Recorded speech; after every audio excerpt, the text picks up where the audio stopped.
প্রিয় দর্শক, আমন্ত্রণ জানাচ্ছি দ্য ব্র্যান্ড মেকার শোতে। আমি রানা ইসলাম আপনাদের সাথে আছি গ্রিন টিভির এই আয়োজনে। আজ আমার সাথে আছেন তাসনিম আল শুভ, মার্কেটিং ম্যানেজার, কর্পোরেট সেলস, রূপায়ণ গ্রুপ। আমরা কথা বলবো শুভ ভাইয়ের সাথে এবং জেনে নিব মিস্টার শুভর কাছ থেকে তার ক্যারিয়ার কিভাবে ডেভেলপ করেছেন এবং প্রতিনিয়ত নিজেকে ডেভেলপ করার জন্য কি কি করে যাচ্ছেন। শুভ, কেমন আছেন আপনি? আসসালামু আলাইকুম। হ্যাঁ, ভালো আছি আলহামদুলিল্লাহ। আজকের এই শোতে আসলে আপনাকে জানবো আমরা এবং আপনার ক্যারিয়ার সম্পর্কে জানবো, যেটা জেনে আসলে আমাদের তরুণ প্রজন্ম যারা মার্কেটিং সেলস নিয়ে কাজ করতে চায়, ব্র্যান্ডিং নিয়ে কাজ করতে চায়, তারা যেন অনুপ্রাণিত হতে পারে। আপনার শুরুটা কিভাবে হয়েছিল? আমার শুরুটা যদি আসলে বলি, সেটা হচ্ছে মার্কেট অ্যাক্সেস।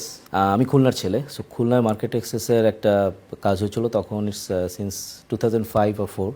ওই সময় আমার মেন্টর ছিলেন ইরাক ভাই নামে একজন। আমাকে অনেকেই ছিলেন মার্কেট অ্যাক্সেসে, অনেক দিন ধরে চাকরি করছে। ইরাক ভাই এসে বলে যে একটা কাজ আছে। তো কাজটা কি ছিল? বাংলালিংক D2D সিম সেলিং সার্ভিস। জাস্ট তুমি মানুষের দরজায় দরজায় নক করে সিম সেল করা। তো ওইটা করি। ওটার জন্য আমার বাসা থেকে অনেক পিটানো খেতে হয়। মানে স্টুডেন্ট তখন? আপনি স্টুডেন্ট? হ্যাঁ, আমি তখন অনার্স ফার্স্ট ইয়ার কেবল আমি ভার্সিটিতে জয়েন করেছি। বাসা থেকে মার খেতে হলো কেন, যে তুই কেন এই কাজটা করতে? কারণ আসলে ওই সময়টার বিষয়টা ছিল কি, ওই সময়টা আমাদের মানে এমনি খুলনা একটা মফস্বলে সবাইকে চিনে। তো আমি হয়তো বা সেল করতে গিয়েছি এমন একজনের কাছে যে আমার মায়ের পরিচিত, বাবার পরিচিত। তো TNTর যুগ, TNT ফোন। আমার মাকে বলছে, আপা আপনাদের কি এরকম খারাপ বাজে অবস্থা? আপনার ছেলেটাকে দেখলাম, ও তো এরকমই ঘুরে ঘুরে সিম বিক্রি করছে। মানে এটা মানুষটা বাংলাদেশের ঝোলা ঘাড়ে নিয়ে সিম বিক্রি করব, এটা নিতে পারে না। তো ওখান থেকে আসলে শুরু। বাট আমি ওটা এখনও আমি সবসময় বলি, কারণ কোনো কাজ ছোট না, এবং ওই এক্সপিরিয়েন্সটা আমার অনেক কাজে দিয়েছে। তারপরে এভাবে শুরু হয় ওখান থেকে জার্নি। দেন ভার্সিটি পড়াশোনার মধ্যেও টুকটাক কাজ করতাম। আর ছোটোবেলা থেকেই কম্পিউটারের প্রতি একটা নেশা ছিল, গ্রাফিক্স ডিজাইন এগুলো নিয়ে কাজ করতাম, ভালো লাগতো। যখন আমি ইন্টারমিডিয়েট পড়ি তখন আমার মনে আছে, এটা তো ভার্সিটি ইন্টারমিডিয়েট পড়ি, তখন আমার নির্বাচনের সময়, আমাদের কমিশনার নির্বাচনের সময় কি হতো, কেবল টিভি নেটওয়ার্ক ছিল। তো এখানে গানের নিচ দিয়ে আপনার লেখা যেত অমুককে ভোট দিন, তারপরে এরকম কিছু, যেগুলো আমরা টিকার বলি। যেগুলো হ্যাঁ টিকার বলেন আপনারা। তখন এইগুলো আসলে খুব এগুলো কি বলে আসলে জানতাম না, তখন একটা ছিল। সো এগুলো আমি অ্যাডোব প্রিমিয়ারে কাজ পারতাম, ওগুলো দিয়ে করতাম। সো এইভাবে আসলে এইটা, এবং তারপরে তো মার্কেটিং নিয়ে পড়াশোনা করি, তারপরে সেলস মার্কেটিংয়েও কাজ করি বেশ কিছুদিন। বাট পরে এক সময় দেখলাম যে ব্র্যান্ড এই জায়গাটা আসলে মজার আমার জন্য। এটা কারণ এখানে নিত্য নতুন কাজ করা যায়, নতুন নতুন আইডিয়া জেনারেশন, একটা মজা আছে। সেভাবে আসলে শুরু। দেন একসময় কার্নিভাল ইভেন্টস। তার মানে প্রফেশনাল যখন আসলেন, প্রফেশনাল ফিল্ডে আসলেন, তখন হচ্ছে তার আগেই আপনি স্কিল ডেভেলপ করেছেন এবং সেটা আপনাকে ওভাবে চিন্তা করে। এখন যেমন আমরা স্কিল ডেভেলপ জিনিসগুলো আসলে আমাদের প্রজন্ম বোঝে, কিন্তু আমরা আসলে তখন আসলে আমাদের কোনো গাইডেন্সও ছিল না, এত ইউটিউব ছিল না, নেট ছিল না। আমাদের বিষয়টা ছিল যে, আমার ছিল হলো যে কিছু একটা করতে হবে, পকেট মানিটা জোগাড় করতে হবে। আচ্ছা, বেসিক্যালি ব্যাপারটা ছিল এরকম। সো পকেট মানি জোগাড় করার ওই থেকেই আসলে কাজ করা। যখন ঢাকায় আসি তখন কম্পিউটারের কাজ জানতাম। Green valley computer institute, Uttara 4 নম্বর সেক্টর, ওখানে কম্পিউটার ক্লাস নিতাম। আমার ওখান থেকে টাকা আসতো। আমার ফ্রেন্ড সার্কেল দেখা যেত ওরা মাস শেষে বাবা মাকে করতো যে টাকা লাগবে, আমার বাবা মাকে বলা লাগতো না। আমি আমার বাবার কাছ থেকে আমার ভার্সিটি লাইফে মনে হয় 2000 কি 3000 টাকা পকেট মানি নিয়েছি। আচ্ছা, কার্নিভাল থেকে শুরু। ওখান থেকে কার্নিভালের পরে, কার্নিভাল শেষ করে তারপরে আবার একটু ডিফারেন্ট জোনে চলে যাই। সেটা হলো আপনার mobile content provider company, 6 generation IT, 4DL, এই জায়গাগুলোতে যাওয়া হয়। সো ওখানেও কাজ। ওখানে আরেকটা, যদিও ওখানে আমার যাওয়া হয়েছে কার্নিভালের থ্রুটা ধরেই, কারণ ওইগুলো ছিল বেসিক্যালি SMS ক্যাম্পেইন বেস, যেগুলো আর্টিস্টদেরকে নিয়ে কাজ করতো। সো কার্নিভাল এবং কোরিওগ্রাফের একটা বিষয় হলো, কোরিওগ্রাফে যেটা ছিল ওয়ারফিজের টিপু ভাইয়ের একটা থিম, যে আর্টিস্ট ম্যানেজমেন্টে বাংলাদেশে ছিল না। সো এই থিমটা টিপু ভাই আনে, যে আর্টিস্ট কোনো কথা বলবেন, আর্টিস্টের হয়ে আমরা কথা বলবো। সো আমরা সেই সময় টিপু ভাইয়ের আন্ডারে কোরিওগ্রাফারের প্রায় 26টা ব্যান্ড ছিল। পাশাপাশি টিপু ভাই যেহেতু বাম্বার সেক্রেটারি ছিলেন, তো বাম্বার সেক্রেটারি থাকার কারণে পুরো বাম্বাটা বাম্বাটা দেখাশোনা করতাম আমি আর রাজু ভাই, যার জন্য ওই জায়গাও একটা পরিচিতি ছিল। সো কার্নিভাল থেকে একসময় বের হই। তারপরেও আসলে আর মিউজিক ছোটবেলা থেকে পছন্দ করি, মিউজিকের সাথেই। হ্যাঁ, নিজেও একটা ব্যান্ড ছিল আমার। ব্যান্ডের মধ্যে একজনই আছে যে এখন পর্যন্ত গান বাজনা করছে, ভাইকিংসের গিটারিস্ট ফয়সাল আহমেদ শুভ। আচ্ছা, হ্যাঁ, ফারুক ফয়সাল শুভ ওর নামটা, আমরা শুভ নামে, ওর নামও শুভ। ওই এখনো ব্যান্ডের সাথে আছে। মিতা আপনার আর কি। মিতা, হ্যাঁ মিতা। এখন যদি ক্যারিয়ার প্রসঙ্গ আসে, যে ক্যারিয়ার কিভাবে ছোট্ট ছোট্ট করে ডেভেলপ করতে করতে আজকে মার্কেটিং ম্যানেজার কর্পোরেট সেলস, একটা চ্যালেঞ্জিং জায়গায় কর্পোরেট সেলস, সেই জায়গায় আসলাম। এখানে আসলে যদি রূপায়ণের কথা বলি, এখন আমি যেখানে আছি এখানে আমার খুব রিসেন্টলি আমি জয়েন করেছি। সো এই জায়গাটা আসলে আমার একটা ছিল যে রিয়েল এস্টেট সেক্টরের যে মার্কেটিংটা এখানে আসলে কারণ এই জায়গাটাতে মূল কাজটা থাকে হলো সেলসে যারা কাজ করে ওদেরকে আমরা লিড প্রোভাইড করি। আমরা বিভিন্ন ক্যাম্পেইনের মাধ্যমে, এটা লিড জেনারেশন ক্যাম্পেইন থাকে কখনো, তারপরে কখনো কোনো ইভেন্টস থাকে, এগুলো করে আমরা ওখান থেকে লিডটা কালেক্ট করি যে আসলে প্রপার এই আমার যে প্রোডাক্টগুলো আছে, যেই রেঞ্জের প্রোডাক্ট আছে এটা আসলে কাদের দরকার। সো এই জিনিসগুলো কাজ করতে আসলে ভালো লাগে। তো চিন্তা করলাম যে এখানেই ক্যারিয়ারটা, তো অনেক দিন ধরেই টার্গেট ছিল। সো আল্লাহ তাআলা রিজিকের মালিক আল্লাহ, সো আল্লাহ তাআলা যখন এখানে মিলিয়ে দিয়েছে এখন শুরু করেছি। আর চ্যালেঞ্জ নিতে আমার ভালো লাগে। হ্যাঁ, মানে চ্যালেঞ্জ ছাড়া আসলে লাইফে রিয়েল এস্টেটে মানে চ্যালেঞ্জটা কি দেখছেন এখন এসে? রিয়েল এস্টেটের চ্যালেঞ্জটা হলো আসলে এক্স্যাক্ট ক্লায়েন্টটা খুঁজে বের করা আমার প্রোডাক্টে। কারণ কোনো প্রোডাক্ট রিয়েল এস্টেটে কোনো কোম্পানির একটা একই প্রোডাক্ট একই এলাকায় পাশাপাশি দুটো বিল্ডিং, কোনো একটা বিল্ডিং দেখা যায় সেই বিল্ডিংটার দাম বিল্ডিং একটা ফ্ল্যাটের দাম 1.5 কোটি টাকা একটা রিয়েল এস্টেটের, আর একটা রিয়েল এস্টেটের ফ্ল্যাটের দাম হলো 2 কোটি, 2.5 কোটি, 3 কোটি, 3.5 কোটি টাকা, কিংবা অ্যাবভ তার বেশি 6-7 কোটি টাকাও আছে। এখন আসলে আমার টিজিটা কে, এটা একটা বিষয়। আর অবশ্যই এটা কোম্পানি ভেদে রিয়েল এস্টেটের কোম্পানি একটা ফ্ল্যাটের মধ্যে বিভিন্ন ইউএসপি, যেটা আমরা অন্যান্য প্রোডাক্ট থেকে বলি ইউএসপি, সো এখানেও ইউএসপি থাকে। সো এই ইউএসপিগুলো মানুষকে যদি আমি বোঝাতে পারি, মানুষ যদি আসলে আমার এক্স্যাক্ট ক্লায়েন্ট যদি ওটা জানে, যার কাছে মানে অনেকের কাছে আছে যে আসলে চিন্তা করে যে আমার ফ্ল্যাটটা হবে এটা ভূমিকম্প প্রতিরোধ হবে, এটার নেট ফিনিশিংটা এমন থাকবে, এরকম বিভিন্ন রকম ইউএসপি নিয়ে তারা চিন্তা করে এবং সেগুলোকে তারা মানে কি বলবো, সেগুলো থেকে তারা চিন্তা করে সেগুলোই তারা নিতে চায়। সো এই ধরনের যে কাজগুলো আছে, এই ধরনের ইগুলা এক্স্যাক্ট টিজিটাকে যদি খুঁজে বের করে দেওয়া যায় তাহলে সে নিবে। আপনার কথার মধ্যে বারবার এক্স্যাক্ট ইজি শব্দটা আসছে, এটা আমার মুদ্রা দোষ। এক্স্যাক্ট বেসিক্যালি মানে কেন এক্স্যাক্ট ইজি, মানে এক্স্যাক্ট ইজি খুঁজে পাওয়ার উপায়টা কি আসলে? এটা ব্র্যান্ডের একটা বড় লেসন হতে পারে হয়তো। আচ্ছা, এক্স্যাক্ট ইজি খুঁজে পাওয়ার উপায় যদি বলি, সেটা হচ্ছে আসলে ব্র্যান্ড। আপনি যেমন রিয়েল এস্টেটে আছেন, কোন রিয়েল এস্টেট নিয়ে আপনি উদাহরণ রিয়েল এস্টেট ঠিক না, যে কোনো ক্ষেত্রেই একটা ব্র্যান্ডের সবচেয়ে বড় জিনিসটা হলো ট্রাস্ট। আমরা ব্র্যান্ডে অনেক সময় চিন্তা করি যে আমার ব্র্যান্ডটাকে খুব তাড়াতাড়ি আমি বিল্ড আপ করবো, খুব তাড়াতাড়ি আমি ব্র্যান্ডটা শুরু করে ফেলবো, ব্র্যান্ডটাকে আমি খুব তাড়াতাড়ি মানুষের কাছে প্রচার হয়ে যাবে। But that's not right way. এটা আমার মতামত, ওপিনিয়ন, যে এটা রাইট ওয়ে না। আপনি যদি ব্র্যান্ডটাকে আস্তে আস্তে মানুষের কাছে মানে বিশ্বাসটা অর্জন করতে পারেন, তো বিশ্বাস অর্জন করতে এক্স্যাক্ট একটা মানে ব্যাপারটা লাগে যে একদম এক্স্যাক্টলি ওই বিষয়টাই আনতে হবে আমাকে। সো আমিও আমার জায়গাটাতে আসলে যে চ্যালেঞ্জ একটা সবসময় নিয়েছি এবং যতদিন বাঁচবো এটা নিব, যে আমার যেটা করব একদম পারফেক্ট হতে হবে। এখন পারফেক্ট তো সব মানুষ পারফেক্ট না, সব কাজ পারফেক্ট না। আবার আমাদের একটা কথা আছে, যেমন শুনেছিলাম ফ্ললেস, বাট ফ্ললেস বলতে আসলে কথা নেই। আমরা যখন আমি ইভেন্টেও ছিলাম, আমি এখন এসে প্রশ্ন করতাম যে তাহলে ফ্লটা কোথায় আসলে? আচ্ছা, ইভেন্ট দিয়ে আমার একসময় শুরু, ইভেন্টে কাজ করেছি অনেক। সো ইভেন্টের মধ্যে আমরা যদি কোনো ইভেন্টে কোনো প্রবলেম না হতো, আমরা বলতাম ইভেন্টটা সাকসেসফুল। এক্স্যাক্টলি, বিকজ একটা কথা আছে না যে মানুষের জীবনে ব্যর্থতা থাকে, মানুষের জন্য আপস। আমার জীবনে প্রচুর আপস ডাউন আছে, এখনও আমি যে আমার নির্দিষ্ট আমার যে আসলে গোল, সেই জায়গায় আমি এখনও পৌঁছাতে পারিনি। আর আমি আমার লাইফে একটা জিনিস বিশ্বাস করি যে শিক্ষা, লার্নিং, এটার কোনো শেষ নাই। ওই যে জন্ম থেকে মৃত্যু পর্যন্ত কবর পর্যন্ত এই কথা আছে যে শিক্ষা পড়তেই হবে। এটা ছোটবেলা শুনলে খুব ভয় লাগতো, কি এগুলা কে বলছে ভাই, আর কত পড়বো। বাট পড়াটার আসলে এক একটা টাইমিং চেঞ্জ হয় এক একটা সময়। যেমন এখন আমি যখন ডিজিটাল মার্কেট, আমি যখন ব্র্যান্ড নিয়ে কাজ করা শুরু করেছি, আমাকে প্রতিদিন আপডেট হতে হচ্ছে।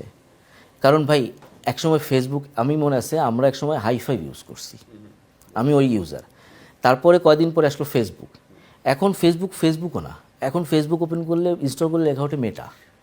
আবার কিছুদিন দেখলাম হচ্ছে মেটা এআই। মানে প্রতিনিয়ত একটা চেঞ্জের মধ্যে যাচ্ছে। যেমন আপনি এটিএল করেছেন, বিটিএল করেছেন, ডিজিটাল করেছেন, প্রত্যেকটা জায়গায় শেখার জায়গা আছে। এই শেখার জায়গাগুলো যে ট্রান্সফরমেশন, সেই বিষয়গুলো নিয়ে আপনার সাথে কথা বলবো। তার আগে একটা বিরতি নিয়ে আসি আমি। প্রিয় দর্শক, নিচ্ছি ছোট্ট একটা বিরতির সাথেই থাকুন।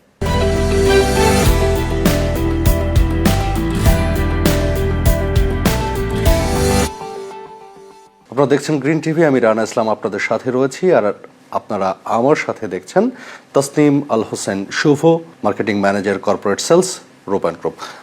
কথা বলছিলাম যে এটিএল, বিটিএল, ডিজিটাল, এই যে ট্রান্সফরমেশন, প্রত্যেকটা ট্রান্সফরমেশন কিন্তু নতুন কিছু। এই যে প্রত্যেকটা বিষয় আপনাকে কোপ আপ করতে হচ্ছে, নিজেকে তৈরি করতে হচ্ছে, সেই তৈরি করার সূত্রগুলো কি আসলে? আসলে আমি বলবো তৈরি করার কোনো সূত্র নেই, প্রথম কথা। একদম সূত্র নেই? একদম কোনো সূত্রে না। কারণ আমি আসলে পপ আপ 100% এখন পর্যন্ত করিনি। আর 100% পপ আপ যে বলবে যে আমি 100% পপ আপ হয়ে গেছি, কারণ আমার অনেক গুরু আছে, আরও অনেক সিনিয়র মার্কেটে আছে যারা আরও বেশি জানে, এবং এটা ডে বাই ডে প্রত্যেক দিনই আমাকে শিখতে হয়।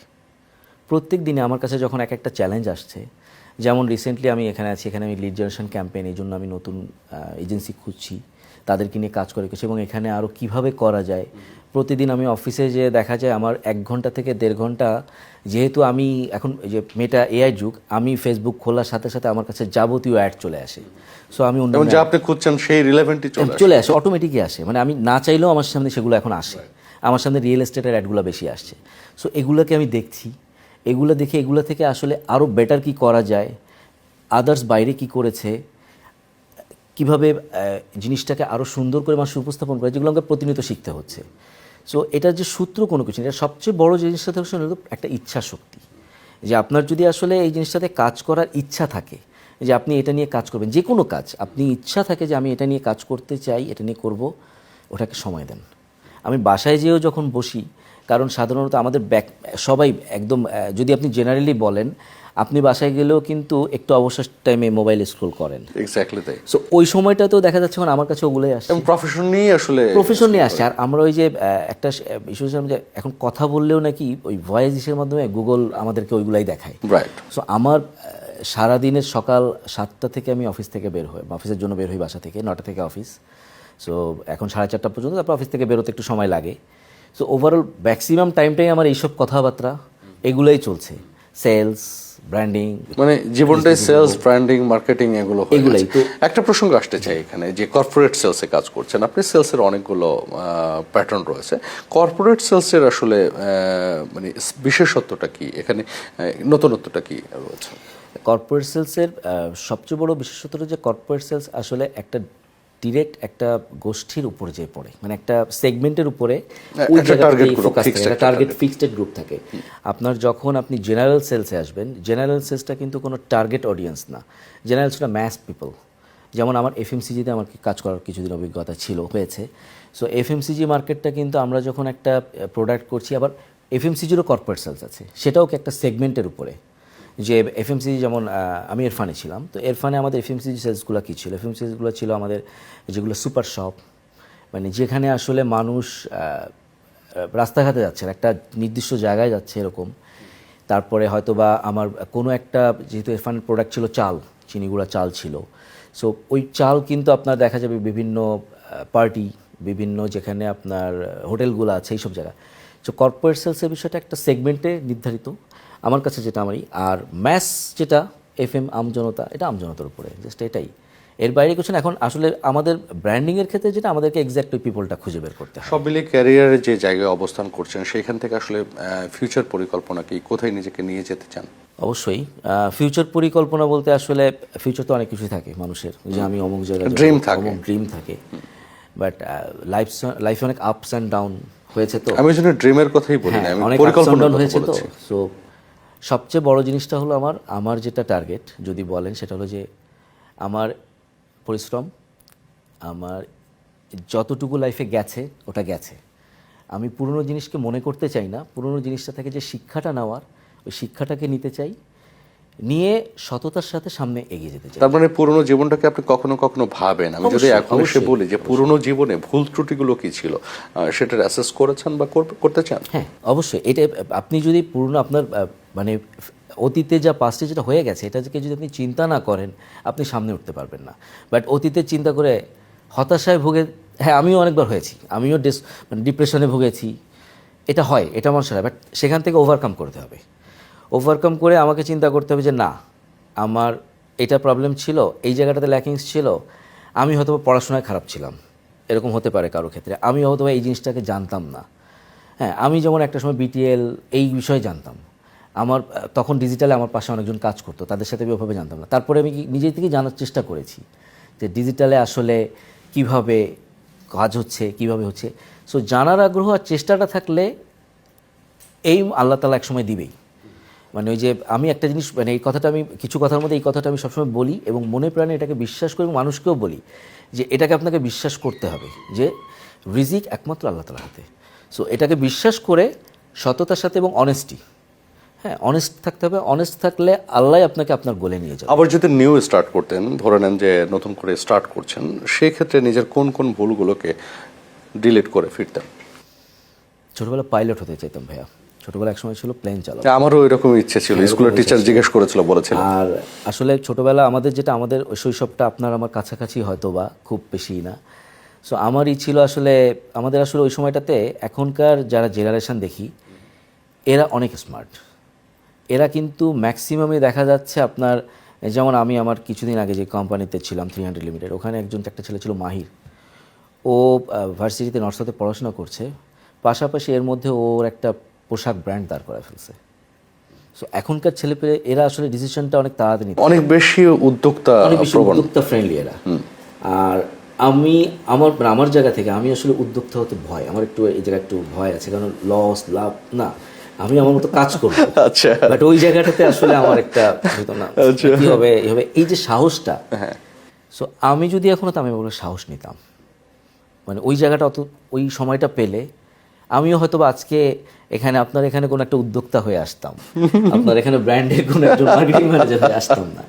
অবশ্যই উদ্যোক্তা এটা আসলে এটাই চাইতাম। ব্র্যান্ডে কাজ করতে যে কখনো কখনো অনেক বেশি প্রেশার নিতে হয়, যেখানে হয়তো ফ্যামিলি সাফার করে, ফ্যামিলি ডিপ্রাইভড হয়, এরকম বিষয়গুলো কিভাবে সামাল দেন? আমার ফ্যামিলি বলতে আসলে আমার বাবা মা, আমি বঙ্গের একমাত্র ছেলে।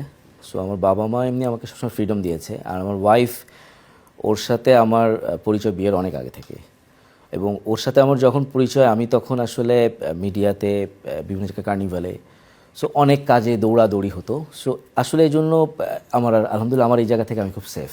এটা আমাকে কখনো চিন্তা করতে হয়নি, কারণ ও জানে যে কখনো দেখা যাচ্ছে যেমন কোনো একটা কাজে, আজকে কোনো একটা ইভেন্টস আছে, তাহলে আজকে পাওয়া যাবে না, আজকে ও রাতে আসবে না, আমি হয়তো বলে দিচ্ছি, ওর জানে যে হ্যাঁ কাজে আছে।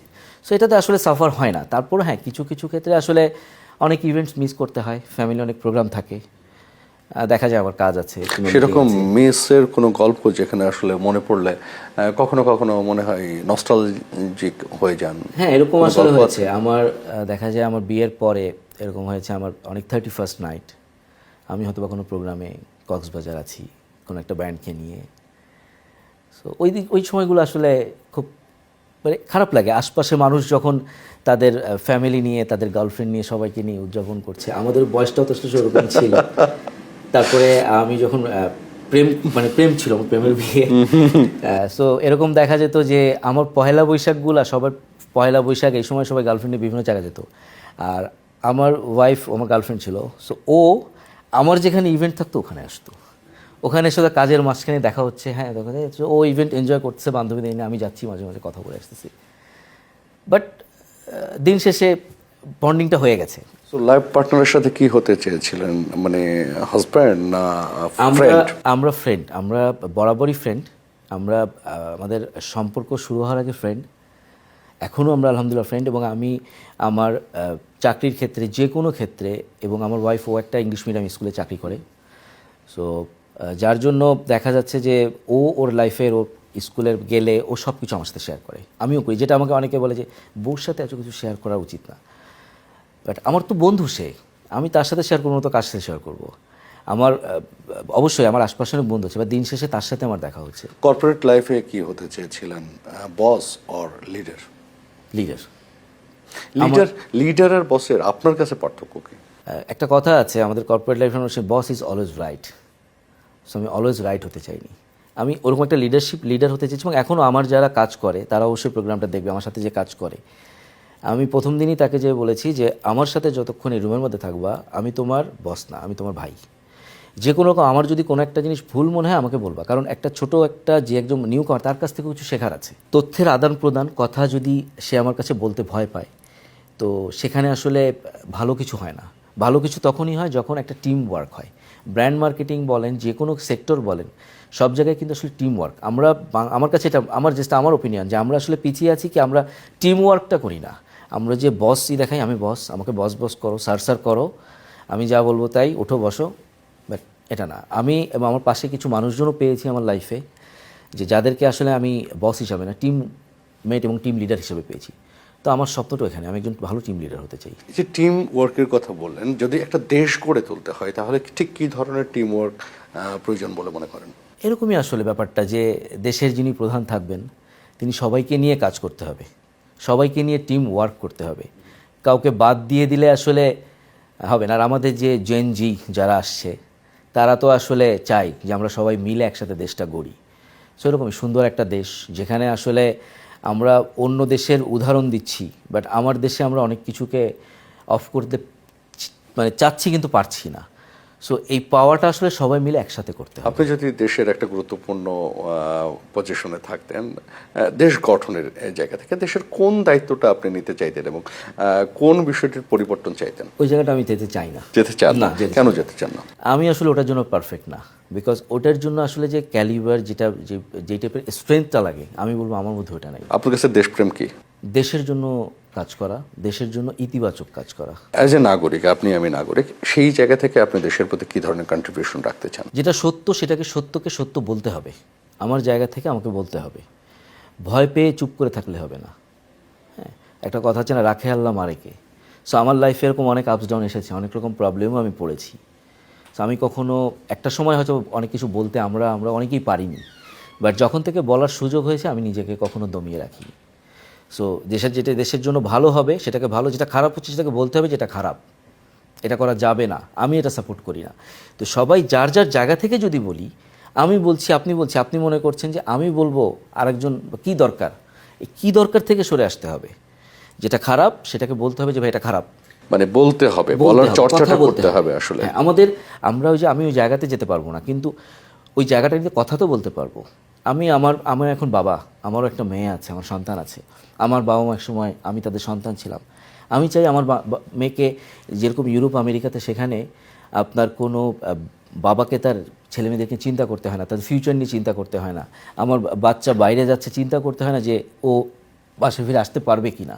কিন্তু আমার মেয়েকে নিয়ে এখনও আমার চিন্তা করতে, আমার বাবা মার চিন্তা করতে হয়েছে। এই ভয়টা আমি চাই না। নতুন প্রজন্মের জন্য, যারা আমাদের পরের জেনারেশন, তাদের জন্য আপনার বলবার কি থাকবে? সময়টাকে কাজে লাগাতে হবে। আর যেটা আসলে তোমার ইচ্ছা, নতুন প্রজন্মর যেটা ইচ্ছা, যেটা আমি এটা হব, যেহেতু এখন তোমাদের সামনে ওপেন, সো যেটাতে ইচ্ছা ওইটাতে ফোকাস করো। পড়াশোনা কি হচ্ছে, হ্যাঁ পড়াশোনা তো করতেই হবে ভাই, সার্টিফিকেট লাগবে, সার্টিফিকেট ছাড়া চাকরি পাওয়া যাবে না। তো সার্টিফিকেট যেটা লাগবে, বাট সার্টিফিকেটেই যে আসলে হতে হবে তোমার কাজ তা না। 5ই আগস্টের পরে একটি হয়েছিল ওই যে ডাকাত, তখন আমরা সবাই রাস্তায় চলে আসছিলাম। তো আমার ওই সময় আসলে বড় একটা সুযোগ হয়েছে, আমার ইস্টার্ন হাউজিং, আমার এলাকা মিরপুর। সো এখানে যে জেএনজি আছে এদের সাথে সারা রাত গল্প করতাম, প্রায় 7-8 দিন চলছে। তো ওদের মধ্যে আমি দেখেছি ক্লাস 9-10-এ পড়ে তার মাসিক ইনকাম 20-30 হাজার টাকা। হাউ ভাই, আমার একটা চ্যানেল আছে, আমার একটা ইউটিউব চ্যানেল আছে, কেউ টিউশনি করে, কেউ দেখা যাচ্ছে গান গায়, সে কনসার্ট করে, এরকম। সো যেটাই করুক ওইটাতে এক্সপার্ট হও, ওইটা নিয়ে বেশি সারাক্ষণ চেষ্টা করো। এই আজে বাজে জায়গায় সময় নষ্ট না করে, হ্যাঁ, ভালো জায়গাটাতে যেটা কাজ করা সেটা করো, তাহলে অটোমেটিক সাফল্য আসবে। আর অলওয়েজ সব সময় সততাকে ধরে রাখতে হবে। সততার উপরে কিছু নাই, কারণ সম্পদের মালিক হলো আল্লাহ তোমার কপালে যেটা লিখে রাখছে সেটা তোমাকে আসবেই। এখানে কারো ক্ষমতা নাই এটাকে সরাই দিতে। সৎ থাকাটা জরুরি এবং একদম ফোকাসড হতে হবে যে আমি এটা করব, আমার এটা। যদি ইউটিউবিং করো, ইউটিউবিং করার ক্ষেত্রে তোমার কি লাগবে, তুমি নিজে এডিটর হও, তুমি নিজে ভিডিওগ্রাফার হও, সব কিছু হও, যেন তুমি সব কিছু পারো। কাউকে দিয়ে করালেও সেখানে তুমি ভুলটা ধরতে পারো, নিজেকে মাল্টিটাস্কার হিসেবে আসলে তৈরি করতে হবে। শুভ ভাই, অসংখ্য ধন্যবাদ এই আয়োজনে আমাদেরকে সময় দেওয়ার জন্য। আপনি এসেছেন, এই জন্য ভালোবাসা আমাদের তরফ থেকে। আপনাদেরকেও ভালোবাসা, গ্রিন টিভিকেও অনেক ভালোবাসা। Thank you. ভালো থাকবেন নিশ্চয়ই। আসসালামু আলাইকুম। প্রিয় দর্শক, এই ছিল আমাদের আজকের আয়োজনের নতুন অতিথি সাথে নিয়ে আসবো আবারও আপনাদের সামনে। সে পর্যন্ত সবাই ভালো থাকুন, সুন্দর থাকুন এবং সুস্থ থাকুন।